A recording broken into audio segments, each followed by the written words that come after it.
I'm here today with Mr. Bertolotti, and I just had some questions about social studies electives. And I'm here with Mike Reeby, and I'm here to answer all your questions.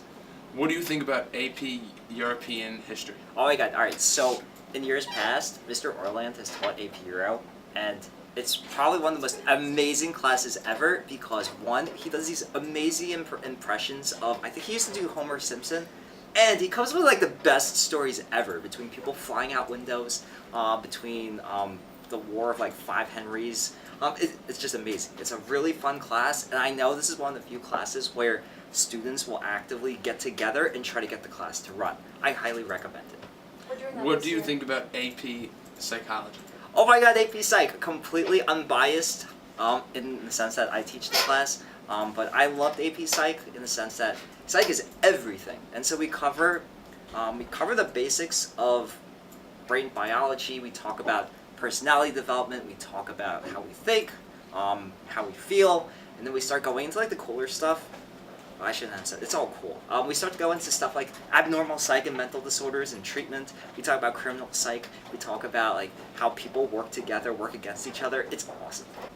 And what do you think about crisis and conflict? Are you taking crisis? I'm not taking it. What? You need to change your schedule right now. And if you're not taking crisis and conflict, you need to change your schedule right now because from what I hear, it's an amazing class because Mr. Garcia is the type of teacher who really stresses what's called experiential learning.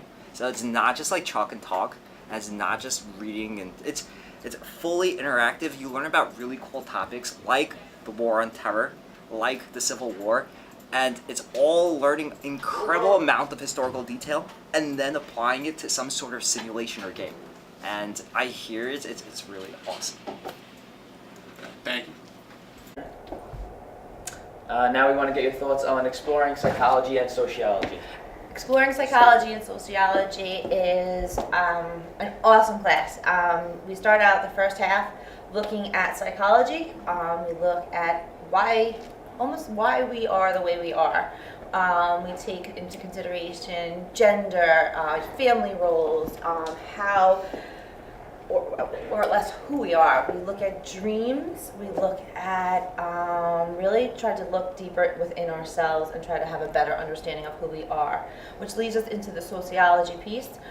Sociology is the study of us, but looking at people through a different lens. So it's a great culmination after psychology and just an introductory level because you get to start to really learn who you are, why you do the things you do, and then we start to look at society as a whole and how we adapt to be individuals within society and the idea of the group mentality. So actually seeing the world through the lens of another person's eyes. Okay, thank you.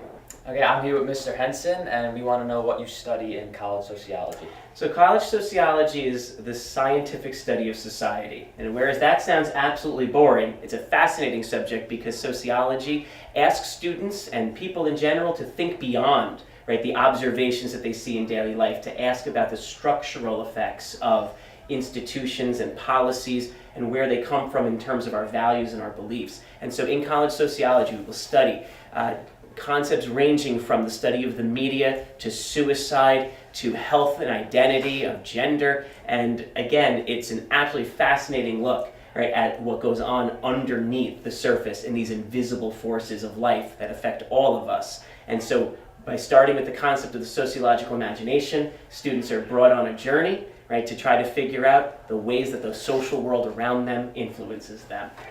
Thank you. All right.